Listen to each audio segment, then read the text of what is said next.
So hello guys, welcome back to Self Study channel, and today we are going to discuss about English chapter 5, that is Maui's Kite part 1. So let's begin.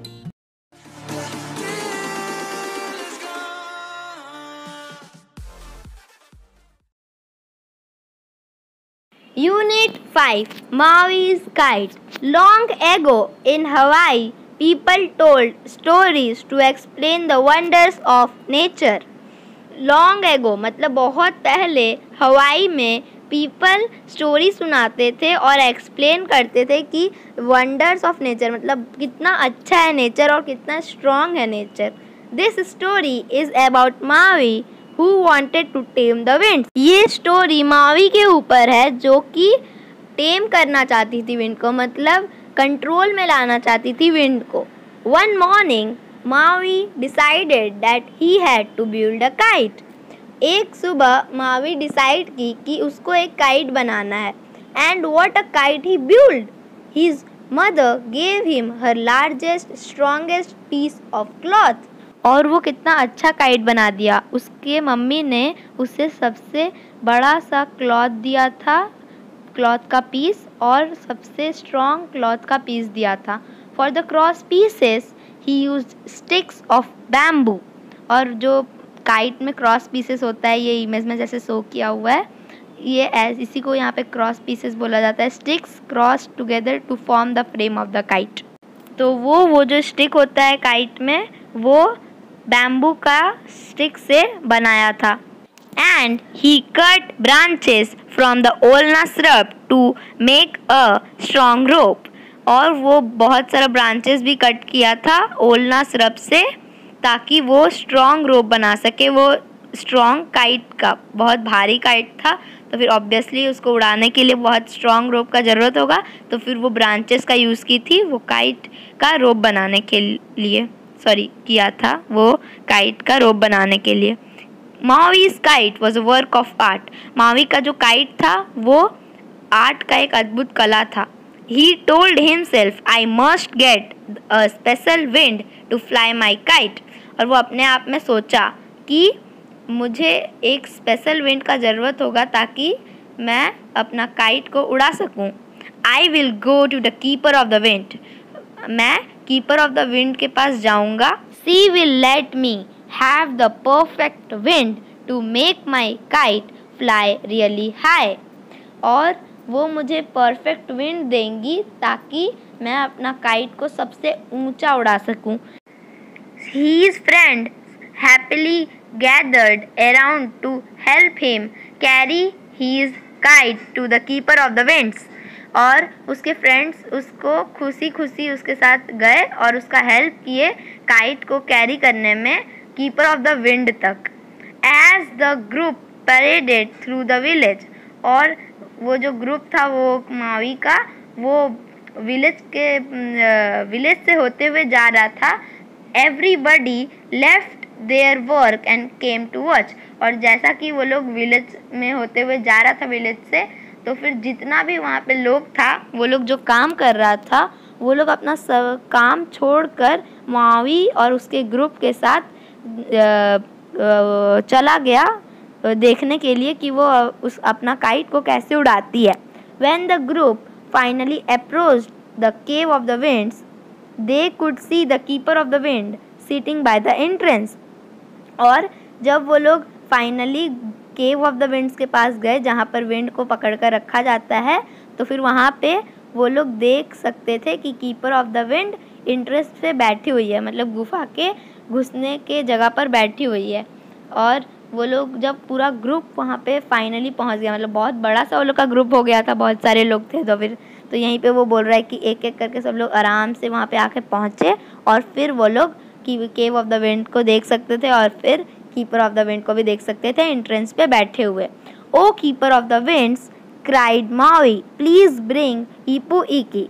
और Mawi बोलती है कि O keeper of the wind please bring Ipu Iki. Ipu Iki को बाहर लाइए. The small god that holds the gentle breezes. वो छोटा सा गॉड मतलब उसका हिंदी मीनिंग है Lockie.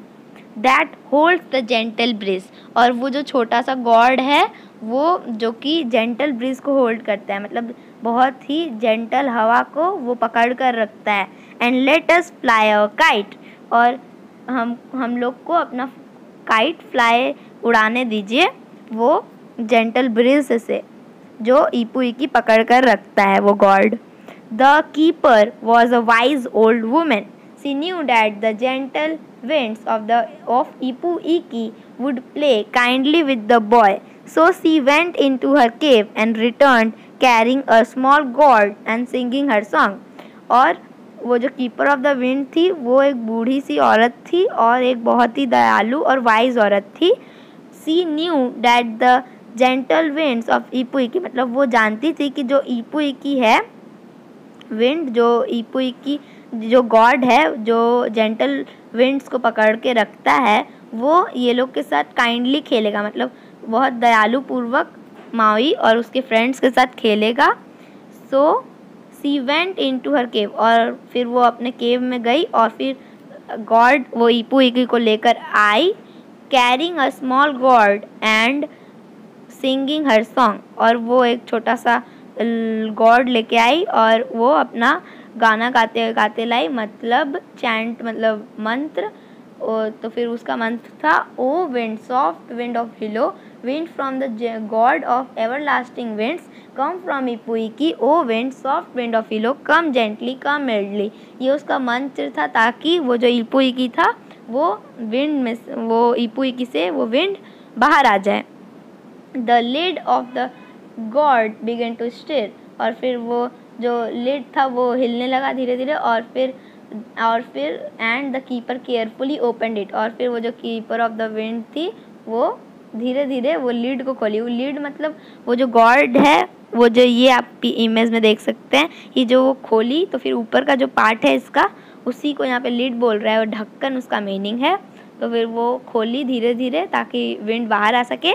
Slowly the soft wind of Hilo drifted out and tugged at the kite, और फिर धीरे धीरे वो जो सॉफ्ट विंड ऑफ हिलो था, मतलब वो विंड था वो ड्रिफ्टेड, मतलब slowly and steadily moved from one place to another, और फिर धीरे धीरे वो शिफ्ट हो गया, मतलब अपने ईपू इकी में से धीरे धीरे बाहर निकल गया, और वो जो काइट था वहाँ पे जाकर एकदम, मतलब वहाँ पे जाकर जोर से वहाँ पर थ्रो किया, अपने आप को फेंका, और फिर वो काइट में जाकर बैठ गया।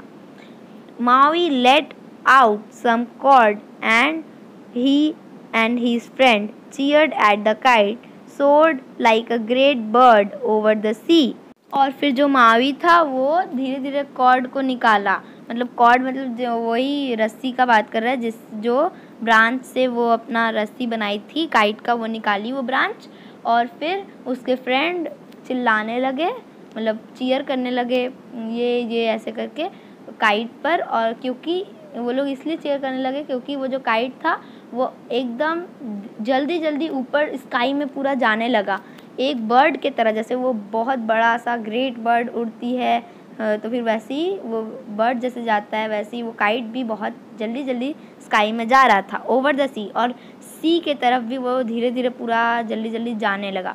The keeper stood silently and looked with a smile, और फिर जो कीपर थी, कीपर ऑफ द विंड, वो खड़ी थी, चुपचाप खड़ी थी और वो स्माइल कर, मतलब मुस्कुरा रही थी। After a while she said that's enough for today, the wind should not be taken for granted, और वो फिर बोलती है कि दैट्स एनफ फॉर टुडे, मतलब आज के लिए इतना ही। जो विंड है हम लोग उसको केयरलेसली यूज़ नहीं कर सकते, हम लोग को उसको रिस्पेक्ट करना चाहिए।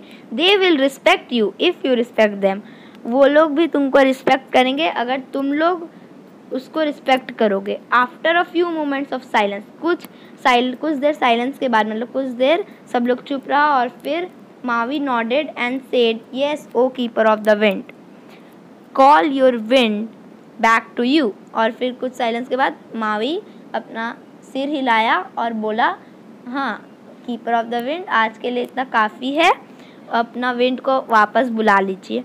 The woman now removed the lid from Ipu Iki as the wind returned, the kite slowly dropped. और जैसे ही वो जो वुमेन थी वो अपना ईपुई की वो गॉड का लिड हटाई, ढक्कन हटाई, वैसे ही वो जो विंड था वो ढक्कन मतलब वो गॉड में, ईपुई की गॉड में वापस घुस गया। और जैसे ही वो काइट घुसा तो ऑब्वियसली जो वो काइट था मावी का वो गिर गया, क्योंकि वो बहुत भारी था, वो सिंपल विंड से नहीं उड़ सकता था, वो स्पेशल विंड से ही उड़ सकता था। तो वो अपना स्पेशल विंड वापस ले ली तो काइट ज़मीन पर गिर गया। Maui reeled in the line, caught the kite and went back home with his friends while the keeper closed the lid. और फिर धीरे धीरे वो जो कीपर ऑफ द विंड थी वो ले रही थी, तब तक मावी जो थी वो काइट का जो रस्सी था ब्रांच से जो बनाई थी वो लपेटने लगी मावी, और फिर लपेटने के बाद जो उसका काइट था वो पकड़ ली और अपने घर वापस जाने लगी फ्रेंड्स के साथ। ये सब तब हुआ जब कीपर ऑफ द विंड ढक्कन बंद कर ली, सारा विंड अपने ईपू इक्की के अंदर रख ली। But Mawi was not content, he had seen how high his kite had gone and he now wondered just how much higher it could fly. Mavi का मन नहीं भरा था और वो देखा था कि उसका काइट कितना ऊंचा गया है, और वो सोच रहा था कि और कितना ऊंचा उसका काइट जा सकता है स्काई में। और फिर ये सोचकर वो सो गया, और फिर नेक्स्ट डे मतलब अगले दिन वो अपने फ्रेंड्स के साथ अपना ग्रेट काइट मतलब बहुत अच्छा काइट लेकर केव ऑफ द विंड्स के पास चला गया। O keeper of the winds, bring out Ipu Nui, god of the 4 great winds, cried out Mawi. और फिर वो मावी वहाँ पे पहुँचकर उसका ग्रुप और मावी पहुँच गया, और फिर बोलता है O keeper of the winds, bring out Ipu Nui, मतलब O keeper of the wind Ipu Nui को ले बुलाइए। God of the 4 great winds, cried out Mawi, मतलब वो god of the 4 great winds, मतलब वो 4 ग्रेट विंड्स जो है उसमें से एक ईपू नुई है उसका नाम, उसको वो निकालने बोल रही है। तो बोल रहा है द विंड्स ऑफ ईपू इक्की वर एनफ। और फिर वो जो कीपर ऑफ द विंड्स है वो बोलती है कि जो ईपू इक्की था वही तुम्हारे लिए एनफ है मावी। सी रिप्लाइड, वो कीपर ऑफ द विंड बोली, don't you remember what I said to you, you must respect the winds especially the 4 great winds. और फिर वो बोलती है कि क्या तुम्हें नहीं याद है जो मैं तुम्हें बोली थी, तुम्हें विंड्स का रिस्पेक्ट करना चाहिए, सबसे ज़्यादा तो वो 4 ग्रेट विंड्स का ही रिस्पेक्ट करना चाहिए, क्योंकि वो लोग बहुत ताकतवर होता है और स्ट्रॉन्ग होता है। But I am strong as the 4 great winds. लेकिन वो मावी जो है वो बोलता है कि लेकिन हम बहुत स्ट्रॉन्ग है, उतने स्ट्रॉन्ग है 4 ग्रेट विंड्स से भी ज़्यादा हम स्ट्रॉन्ग है, सेड मावी बोलता है। And he began to chant, और फिर वो अपना मंत्र पढ़ने लगता है ताकि वो जो ईपू इक्की है 4 ग्रेट विंड्स ईपू नुई है वो जो 4 ग्रेट विंड्स में से एक है, उसका वो मंत्र पढ़ने लगता है Mavi. O 4 great winds, mighty as the god wind from the god of everlasting winds, come from Ipu Nui, strong winds, stirring winds, hasten and come to me। और फिर वो ऐसा मंत्र पढ़ती है। So guys, if you like our video, so don't forget to like the video and subscribe our channel. I will upload the second part of this chapter 5, Mavi's Kite, as soon as possible. So bye bye.